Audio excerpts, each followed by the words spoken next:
हल्ली मुला मुलींच्या बाबतीत ना एक गोष्ट लक्षात येते.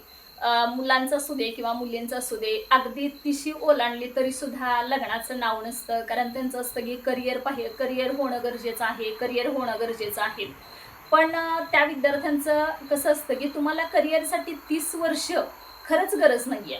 अगदी बरेचसेच विद्यार्थी ना अगदी ग्रॅज्युएशन झाल्यानंतर सुद्धा स्पर्धा परीक्षा देऊन ना चांगल्या जॉबसाठी, गव्हर्नमेंट सर्व्हिससाठी वगैरे म्हणजे ट्राय करत असतात. त्यावेळी ते चांगल्या पद्धतीनं सेट सुद्धा झालेले असतात. आणि मग जे काहीच नाही, की काही काही ह्यांचं तर असं मत असतं की आम्ही कुठे अभ्यास केला, तेव्हा आम्ही नाही वर्षभर केला, आम्ही डायरेक्ट एक्झामलाच गेलो.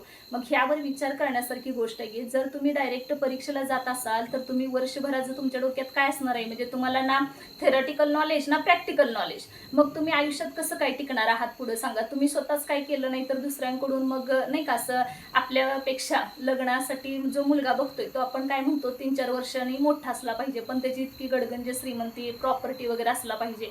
आपण इथं काहीच करत नाहीये आणि त्या मुलाने मात्र सगळं आपल्याला कमवून वगैरे सगळं दिलं पाहिजे. हे कसं काय शक्य आहे ना. त्याच्यामुळे अपेक्षा जर अशा कमी केल्या ना तरी सुद्धा चालेल. त्याच्यामुळे हे नाही प्रॉपर्टी वगैरे किंवा त्यांचं घर वगैरे ना न बघता, बघा तुम्हाला पटतंय का, एवढं सगळं न बघता ना दोघांनी मिळून कष्ट करून कमवलेलं ना शेवट आयुष्यापर्यंत जातं, हे कायम लक्षात ठेवायचं. आणि जर त्यांचं सगळंच रेडीमेड असेल ना तर आपला शेवट अगदीच चांगला होईल असं अजिबात होत नाही. त्याच्यामुळं कष्टाळू मुलं असणं कधीही गरजेचं आहे. दोघांनी मिळून करा, दोघंही शिकलेले आहात ना, मग काय प्रॉब्लेम आहे सांगा. मग त्यानंच सगळं करायला पाहिजे. कारण तुम्ही पण सांगता ना ग्रॅज्युएशन झाले, पोस्ट ग्रॅज्युएशन झाले, सायन्समधून झाले, इंजिनिअरिंग झाले. मग इंजिनिअरिंग वगैरे होऊन तुम्ही सुशिक्षित बेरोजगार कसं काय राहू शकता ना. असं नको व्हायला.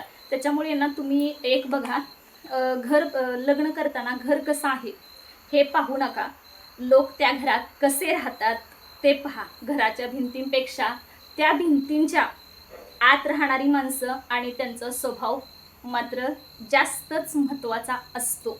ठीक आहे.